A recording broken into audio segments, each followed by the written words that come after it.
My mom and brother falsely accused me of assault, and their online hate campaign forced me into hiding. Now my mom is begging the court for visitation rights to see him in juvie. I was 7, and my older brother Nathan was 9 when the incident happened. He had poured rocks into a teacher's gas tank every day for a week straight, not knowing it was wrong. It wasn't until someone caught him doing it that my mom got the phone call from the principal. At that moment, she had 2 options. 1, to tell them it really was Nathan, or 2, tell them it was all me. We look extremely alike. She told them it was me, because to my mom, she needed at least one angel child to brag about. And because I was naturally more mischievous than Nathan, she picked him to fill the role. I ended up getting suspended, and every teacher in the school would pick on me. It was then that Nathan realized he could get away with literally anything, and acted like it too. When I was 11, Nathan stole $20 from my mom's wallet. My mom didn't even ask if it was me, just sold my gaming console as punishment. But Nathan's antics only got worse from there. I was 14 when I got my first girlfriend. Nathan was 16, and also had a girlfriend. So one day, when my girlfriend saw the back of Nathan's head kissing another girl, she recorded it and sent it to almost every group chat in the school. His phone was flooded with hate texts, anonymous threats. But instead of owning up and taking a beating, he told everyone it was me. And because everyone in high school were drama fiends, everyone automatically believed him, including my mother. And since our family is very anti-cheating, practically all of my relatives stopped talking to me. I stopped trying to have a social life after that. I figured if I just kept my head down until I moved out for college, everything would be okay. But, as you can probably guess, my plan failed. Because when I was in 11th grade, a rumor about Nathan was going around the school. Apparently, he had R-worded a girl at some party, who woke up in bed beside him with no recollection of what had happened. I had no idea if it was true or not, but the more I listened to everyone's stories, the more things were adding up.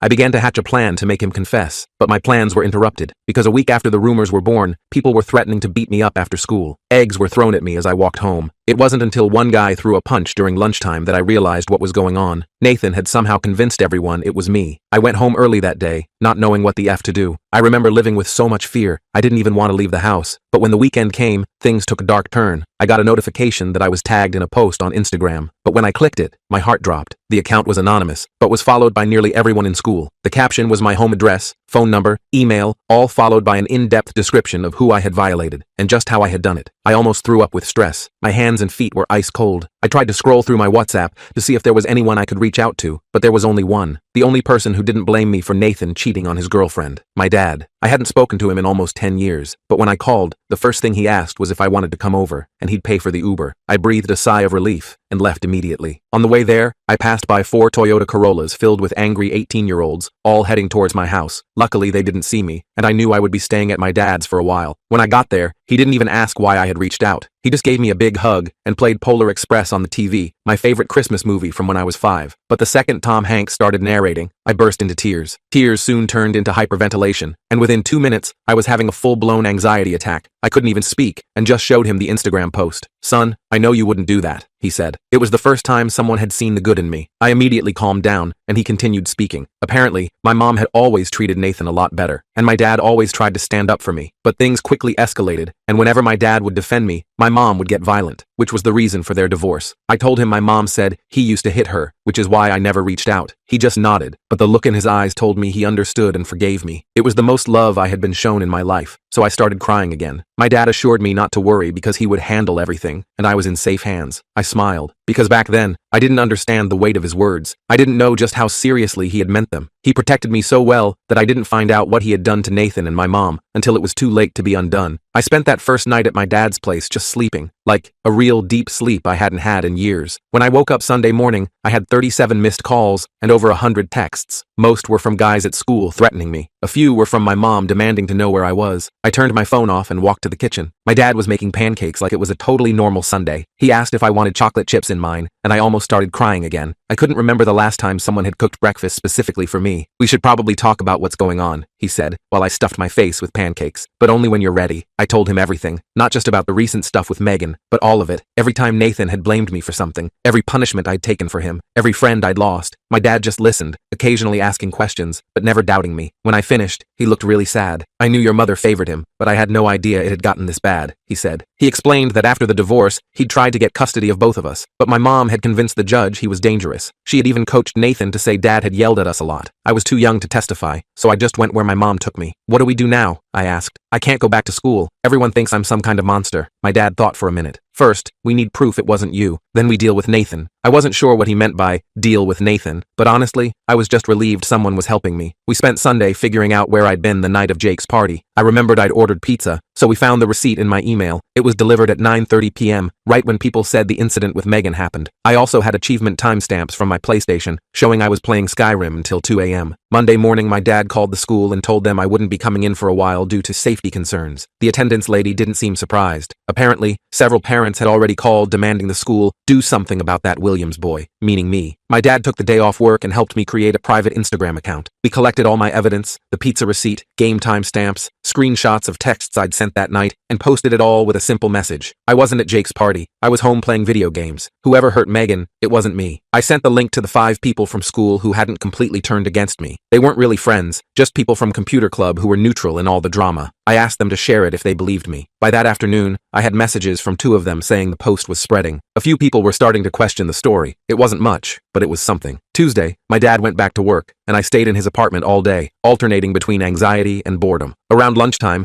I got a text from Megan herself. My heart practically stopped when I saw her name. She said she'd seen my post and had been thinking about that night. She admitted she never actually saw the face of the person who took her to the bedroom. She just remembered someone with my build and hair color. She also said she wasn't 100% sure anything had happened. She just woke up confused and missing her shirt. I asked if she remembered anything else about the person, any detail that might prove it was Nathan, not me. She said the guy was wearing a class ring, which caught her attention because it had a blue stone. Nathan had a class ring with a blue stone for football. I didn't have a class ring at all. I couldn't afford one. I thanked her for reaching out and asked if she'd be willing to tell people she wasn't sure it was me. She said she'd think about it. It wasn't a perfect outcome, but at least she was questioning things. Wednesday morning, my mom showed up at my dad's apartment. I was alone since he'd gone to work. I heard her pounding on the door and looked through the peephole. She was fuming. "I know you're in there," she yelled through the door. "The school called me about your safety concerns. Open this door right now." I did not open that door. Instead, I texted my dad, who said he'd be home in 20 minutes and to just stay quiet. My mom kept knocking for a while, then started calling my phone. I turned the volume off but could see her getting more frustrated through the peephole. Finally, she left a note under the door saying I was breaking her heart by staying with my manipulative father and that she'd forgiven me for the Megan situation if I came home now. I took a picture of the note to show my dad later. By Friday, things had shifted a bit at school, according to my computer club acquaintances. Megan had apparently told some friends she wasn't sure what happened that night, which created doubt about my guilt. But Nathan had doubled down, telling everyone he'd seen me at the party, which was literally impossible. The weekend passed quietly. My dad and I watched movies, ordered takeout, and played cards. It was the most peaceful 2 days I'd had in years. Sunday night, though, I got a text from Jake, the guy whose house the party was at. He asked if we could meet somewhere private to talk. I showed my dad, who thought it might be a trap. "Let's invite him here," Dad suggested. "I'll stay in my room so you two can talk, but I'll be close if anything goes wrong." Jake came over Monday after school. He looked nervous, glancing around the apartment like he expected to be ambushed. We sat at the kitchen table, and he fidgeted with his car keys the whole time. "Look, I need to tell you something, but you have to promise not to tell anyone it came from me," he said. I just nodded. "I have a security camera in my living room. My parents put it in after the last time they went out of town and I had people over. Anyway, I checked the footage from the night of the party." Jake pulled out his phone and showed me a video. The quality wasn't great, but you could clearly see Nathan helping a stumbling Megan up the stairs. The timestamp showed 9:37 p.m.,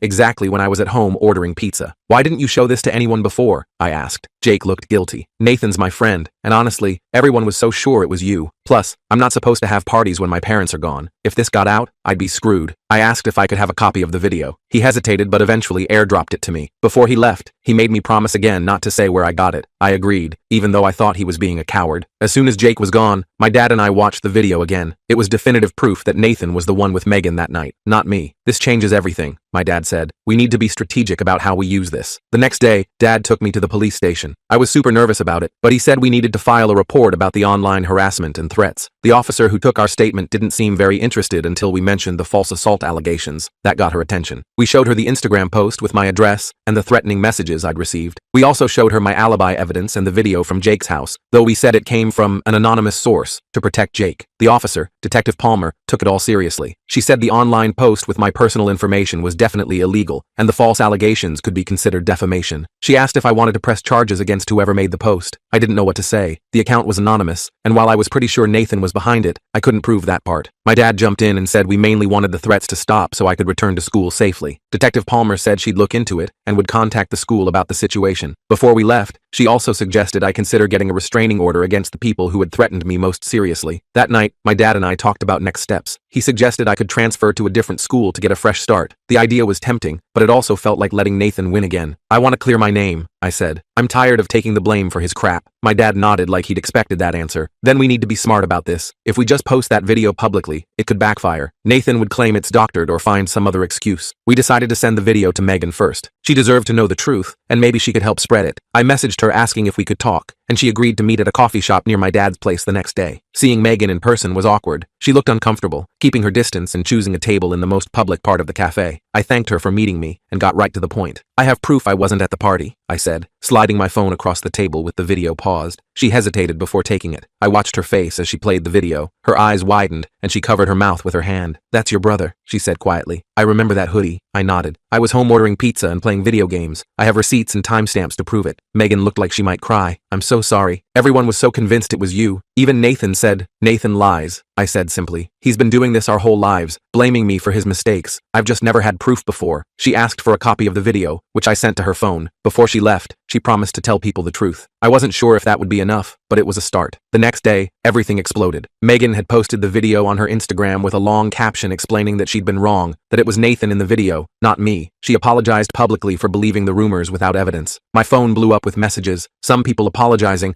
others accusing me of manipulating Megan or doctoring the video. Nathan texted me too. You're dead when I find you. I showed my dad the threat, and he immediately called Detective Palmer. She said she'd handle it and recommended I stay away from school another day. That evening, my mom showed up at my dad's place again, this time with Nathan. They pounded on the door, yelling about the lies I was spreading. My dad called the building security, who made them leave, but not before Nathan shouted that he'd make me pay for ruining his reputation. The next morning, Detective Palmer called with news. The school had suspended Nathan pending an investigation, and they were reviewing the incident with Megan with potential disciplinary action. Additionally, they'd identified the person who created the anonymous Instagram account, not Nathan, surprisingly, but his friend Tyler, who admitted Nathan had put him up to it. The school wants to meet with you, your parents, and their counselor before you return, Detective Palmer explained. They're concerned about your safety and want to put some protections in place. My dad agreed to the meeting, but insisted my mom not be present. The detective hesitated but said she'd see what she could do. The meeting was scheduled for the following Monday. The weekend was stressful. Nathan kept creating new accounts to send me threatening messages, and my mom alternated between pleading for me to come home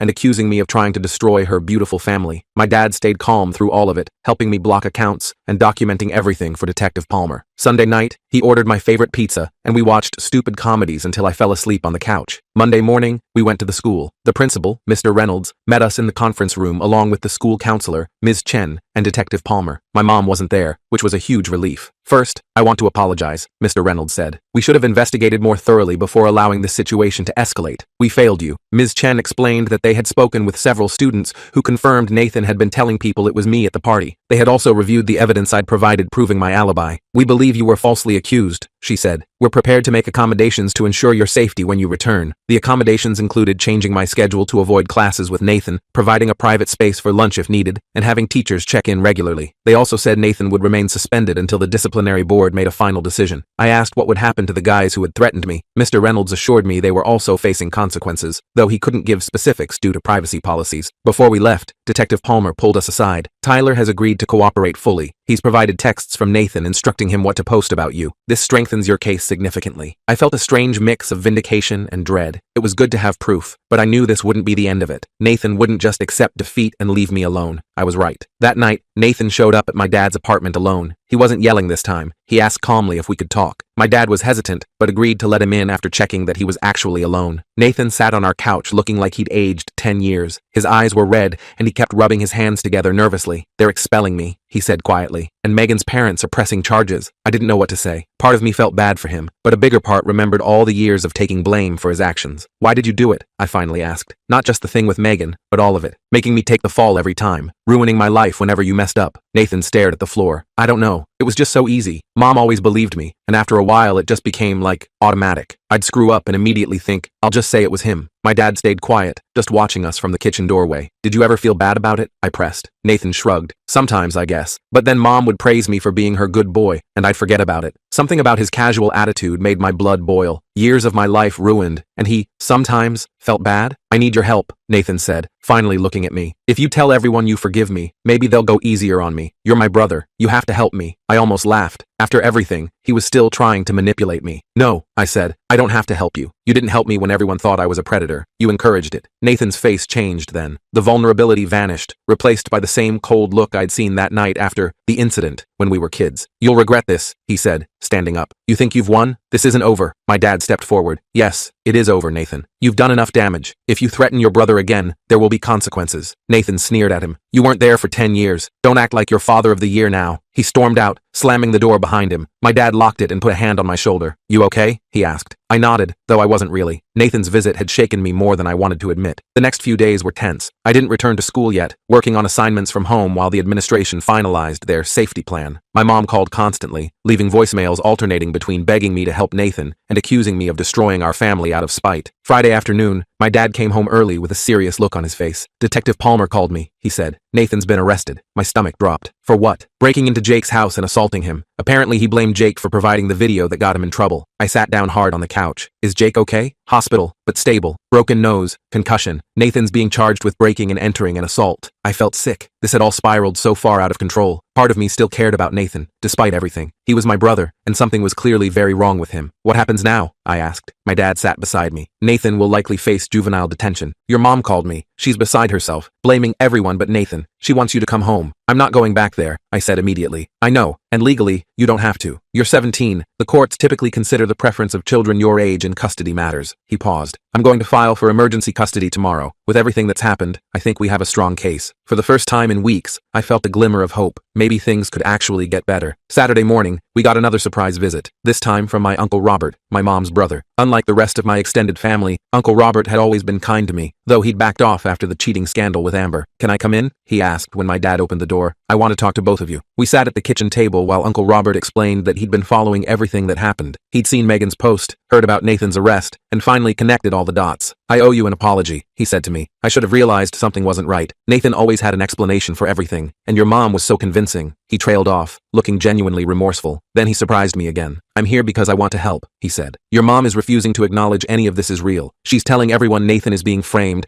and that you've manipulated the whole situation. My heart sank. Of course she was. I've spoken to Grandma and the rest of the family, Uncle Robert continued. I showed them the evidence, the video, the Instagram posts, everything. They're starting to understand the truth. I hadn't expected that. I'd assumed my entire extended family was a lost cause. What does this mean? My dad asked. Uncle Robert sighed. Your mom needs help. Professional help. I've tried talking to her, but she refuses to listen. I think she might have some mental health issues that have gone untreated for a long time. That made sense, though I'd never thought about it that way before. My mom's behavior had always seemed irrational, but I'd just accepted it as normal because it was all I knew. I want to testify at your custody hearing, Uncle Robert said. I want to tell the judge what I've observed over the years, if that's okay with both of you. My dad looked surprised but nodded. That would be incredibly helpful. Before Uncle Robert left, he gave me a hug and apologized again. He promised the family would make it up to me. I wasn't sure what that meant, but it felt good knowing not everyone had abandoned me. Sunday night, I got a text from Amber, my ex-girlfriend from freshman year. She said she'd seen Megan's post and realized she might have misjudged me too. She apologized for not giving me a chance to explain back then. I appreciated her message, but told her it was too little, too late. Maybe that was petty, but after everything I'd been through, I felt entitled to a little pettiness. Monday morning, my dad and I went to the courthouse for the emergency custody hearing. I was nervous, bouncing my leg the entire drive there. My mom would be there, and I hadn't seen her since she'd shown up at our door with Nathan. The courtroom was smaller than I expected. My mom was already there with her attorney. She tried to approach me when we walked in, but the bailiff stopped her. She looked terrible, hair unwashed, dark circles under her eyes. Despite everything, I felt a twinge of concern. The hearing was surprisingly quick. My dad's lawyer presented the evidence, the false accusations, the documented pattern of my mom favoring Nathan, the recent arrest, and the threatening messages I'd received. Uncle Robert testified, describing how my mom had always pushed the Nathan is perfect narrative and punished me for things I hadn't done. The judge asked me directly if I wanted to live with my dad. I said yes, without hesitation. She then asked if I wanted any contact with my mom. That was harder to answer. Maybe eventually, I said, but not right now. I need some space. The judge nodded like she understood. She granted my dad temporary full custody, with the possibility of revisiting visitation with my mom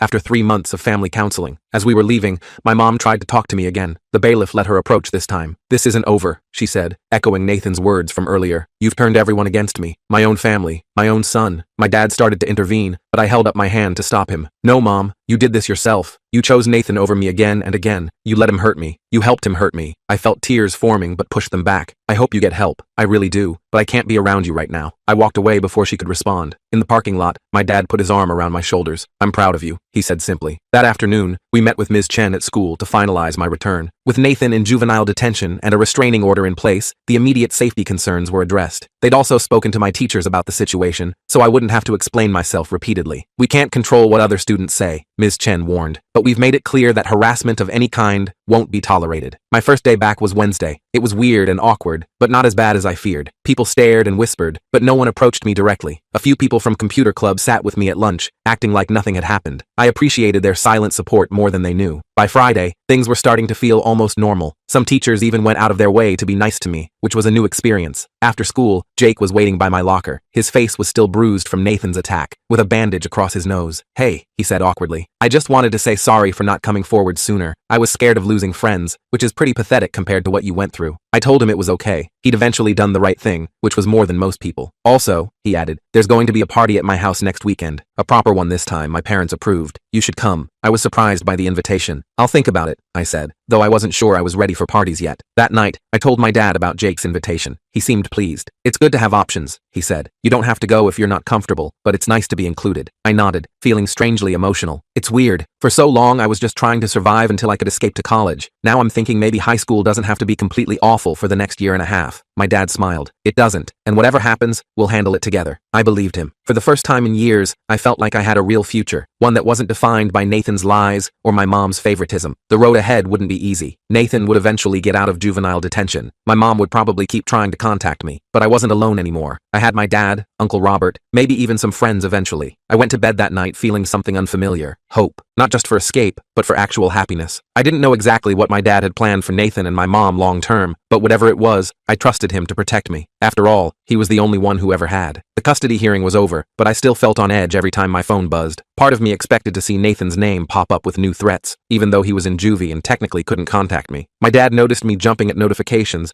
and suggested I change my ringtone to something less startling. Maybe something from that game you're always playing, he said one night while cooking dinner. It was a small thing, but it showed he was paying attention. I switched to the Skyrim level up sound, which made me smile whenever I heard it. A couple weeks after returning to school, things started to feel almost normal. Some kids still whispered when I walked by, but most had moved on to fresher drama. I even made a few actual friends in computer club, not just acquaintances who tolerated me, but people who invited me to join their Discord server and asked for my opinion on stuff. Jake kept checking in with me too. His face was healing up, and he'd become weirdly protective. When some senior made a comment about me in the cafeteria, Jake immediately shut him down. I didn't need protecting, but it was nice knowing someone had my back. One Friday after school, Uncle Robert called and asked if I wanted to come over for dinner that weekend. Grandma will be there, he added. She's been asking about you. I hadn't seen my grandma since before the whole mess started. The idea made me nervous, but my dad encouraged me to go. Family connections are important, he said. The ones worth keeping anyway. Uncle Robert picked me up Saturday evening. The car ride was a bit awkward at first, but he filled the silence by updating me on random family news. My cousin getting into college, my other uncle buying a boat, normal stuff that had nothing to do with Nathan or my mom. When we got to his house, Grandma was already there, sitting in her usual armchair. She stood up when she saw me, her eyes watery. There's my boy, she said, opening her arms. I hesitated for a second before hugging her. She felt smaller than I remembered, more fragile. I'm sorry, she whispered against my shoulder. I should have known better. That simple apology hit me harder than I expected. I had to blink back tears as we sat down for dinner. Through the meal,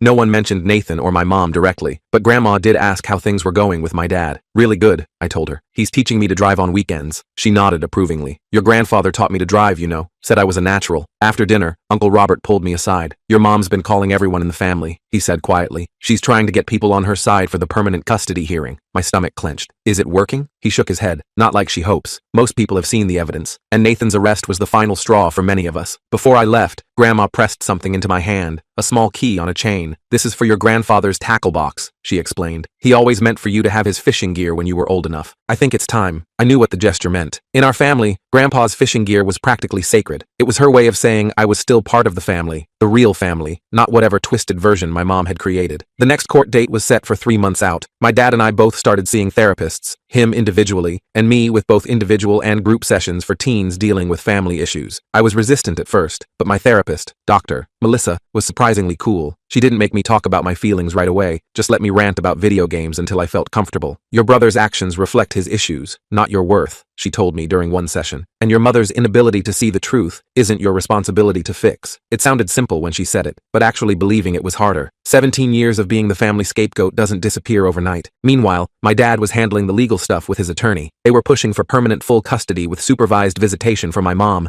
contingent on her completing therapy. I wasn't sure how I felt about seeing her at all, but Dr. Melissa said I didn't need to decide right away. April rolled around, and we got news that Nathan was being released early from juvenile detention for good behavior. My dad immediately called our attorney, who assured us the restraining order was still in effect. Nathan couldn't come within 500 feet of me or contact me in any way. What if he just shows up at school? I asked, panic rising in my chest. He won't be returning to your school, my dad explained. Part of his release conditions include attending a different school and continuing mandatory counseling. I wasn't fully convinced. Nathan had never been good at following rules. The night before his release, I barely slept, imagining him showing up at my dad's apartment or waiting for me after school. But days passed with no sign of him. According to Uncle Robert, Nathan was living with my mom again, but keeping a low profile. The rumors at school said his college prospects were basically ruined, which I couldn't bring myself to feel bad about. He'd nearly ruined my entire life. In May, just when I was starting to relax, I got called to the principal's office during third period. My heart started racing immediately. Had something happened? Was Nathan at the school? When I walked in, Mr. Reynolds was sitting with a police officer I didn't recognize. My mouth went dry. Don't worry, you're not in trouble, Mr. Reynolds said quickly. Officer Garcia just has some questions about a statement your mother made. The officer explained that my mom had filed a report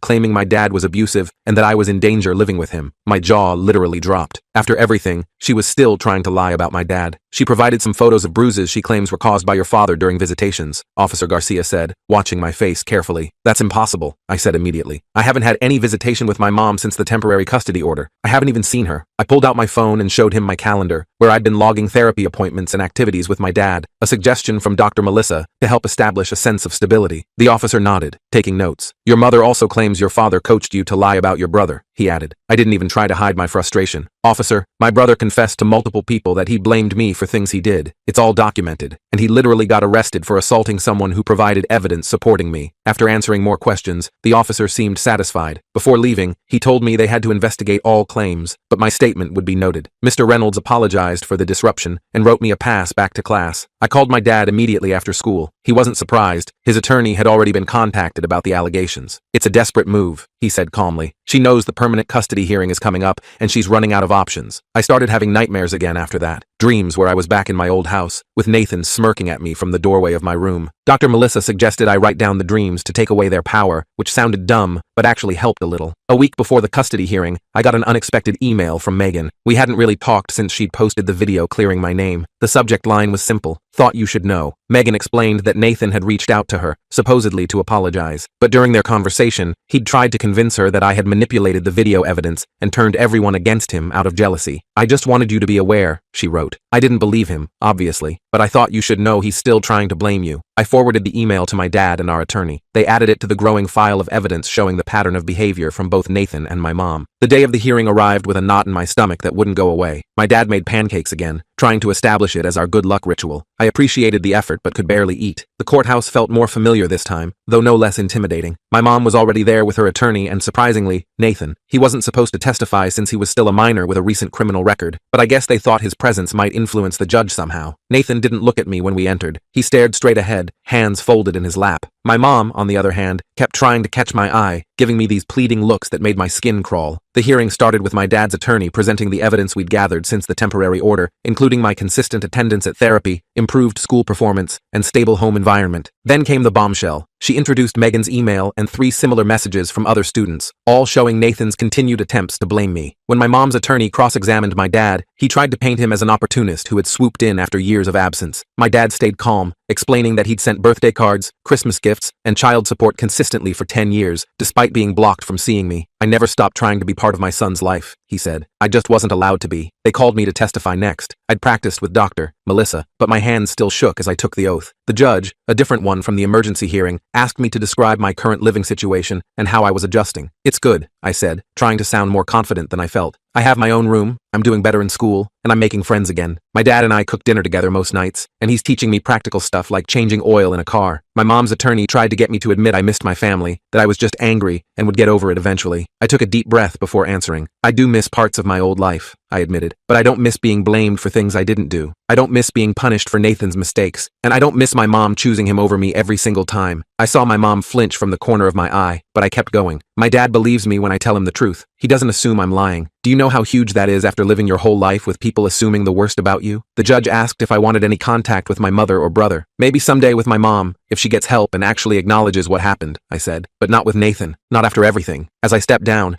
Nathan finally looked at me. His expression wasn't angry anymore, just empty. It was somehow worse than the hatred. The judge called a brief recess before making her decision. My dad and I waited in a small conference room, neither of us talking much. Our attorney seemed optimistic, but I'd learned not to count on things working out. When we returned to the courtroom, the judge didn't waste time. She granted my dad permanent physical and legal custody. My mom would be allowed supervised visitation after completing 6 months of therapy, with progress reports submitted to the court. The evidence clearly shows a pattern of parental alienation and scapegoating, the judge said. This court cannot in good conscience return the minor to an environment where such psychological harm was inflicted. My mom started crying loudly, clutching Nathan's arm. He just sat there, staring straight ahead like before. I felt nothing watching them. Not satisfaction, not pity, not even relief yet, just numbness. Outside the courthouse, Uncle Robert was waiting. He hugged me awkwardly, then shook my dad's hand. The family's behind you, he told me. Whatever you need. That night, my dad ordered pizza, and we watched all 3 Back to the Future movies, something we'd been meaning to do for weeks. Halfway through the second one, the reality finally hit me. This was permanent. I was safe. My dad wasn't going to disappear, and I wouldn't have to go back to being Nathan's scapegoat. I started crying out of nowhere. My dad paused the movie immediately, looking concerned. I'm okay, I managed to say. I keep waiting for something to go wrong. He nodded like he understood completely. It's going to take time to trust that you're really safe. That's normal. The next few months were uneventful, which was exactly what I needed. Nathan apparently got accepted to some small college across the country. Uncle Robert told me his grades had always been decent enough, and my mom had hired some kind of consultant to help with applications. I tried not to think about him starting fresh somewhere where no one knew what he'd done. My mom completed her court-ordered therapy and requested a visitation. I wasn't ready, and my dad supported my decision to wait. Healing happens on your timeline, not hers, he said. By the time senior year started, my life had transformed. I had actual friends. Teachers knew me as my own person, not as Nathan's troubled brother. I even started dating a girl from computer club named Riley, who couldn't care less about my family drama. One October afternoon, I came home from school to find my dad sitting at the kitchen table with a serious expression. Your mom called, he said. Nathan's been expelled from college. Apparently he tried the same routine there, blamed his roommate for stealing from the cafeteria. Only this time, there were security cameras. I sat down slowly. What does she want? For you to talk to him. She thinks you could help him understand the consequences of his actions. I actually laughed out loud. She wants me to teach Nathan about consequences? After she spent years making sure he never faced any? My dad just shrugged. I told her it wasn't your responsibility. I just thought you should know. I thought about it that night while working on college applications. My top choice was a school in California, about as far from our hometown as I could get while staying in the country. I wondered if Nathan felt any remorse, or if he was still convinced he was the victim somehow. The next day, I asked Dr. Melissa what I should do. We'd cut back to monthly sessions, but I still valued her perspective. Do what feels right for you, she said. Not what your mother wants, not what anyone else expects. What do you need? I thought about it for a week before making my decision. I wrote Nathan a letter, not offering forgiveness or help, just explaining exactly how his actions had affected me throughout my life. I didn't send it expecting a response. I wrote it for me, to release the last bits of anger I was holding on to. Nathan never replied, which didn't surprise me. My mom reached out to ask if I'd reconsider meeting with them. I declined politely, but firmly. The rest of senior year flew by. I got accepted to my top choice college with a partial scholarship. Riley got into a school about an hour away from mine, and we made tentative plans to visit each other. My dad started teaching me about budgeting and other adult stuff I'd need to know. Graduation day arrived with beautiful weather and a weird mix of emotions. My dad, Uncle Robert, Grandma, and a couple other relatives came to watch me walk across the stage. As I sat waiting for my name to be called, I spotted my mom slipping into the back of the auditorium. She didn't try to approach me afterward, just gave a small wave from a distance before leaving. That summer was the best of my life. I worked at a local computer repair shop, spent weekends fishing with my dad using Grandpa's old gear, and actually felt excited about the future. The nightmares stopped completely. A week before I left for college, Jake threw a going-away party for everyone heading out of town. It wasn't anything wild, just pizza, video games, and people signing yearbooks they forgot to sign before summer. As I was saying my goodbyes, Jake pulled me aside. You know, when all that stuff happened last year, I never thought we'd end up actual friends. Me neither, I admitted. I was just trying to survive high school. He laughed. Well, you did more than survive. You basically conquered it. Driving to California with my dad, I watched our hometown disappear in the side mirror. I didn't feel sad leaving it behind. My dad and I had already planned his visits for Parents' Weekend and Thanksgiving, setting up my dorm room, meeting my roommate, buying textbooks. It all felt surreal. No one here knew about Nathan or my mom or any of my history. I was just another freshman finding my way. My dad helped me unpack everything, then took me grocery shopping to stock my mini fridge. Before heading back to his hotel, he handed me a small wrapped package. A going-away present, he explained. Inside was a framed photo of us from my graduation, both smiling like idiots in the sunny backyard. In the corner, he'd written, "The first of many proud moments to come." I didn't know what would happen with my mom or Nathan in the future. Maybe someday, I'd be ready to have them in my life again, or maybe not. What I did know was that I wasn't defined by their choices anymore. My dad had shown me what real family support looked like, and I was finally free to become whoever I wanted to be. After my dad left, my roommate asked if I was close with my family. With my dad, I said simply. He's always had my back, and that was the truth that mattered most.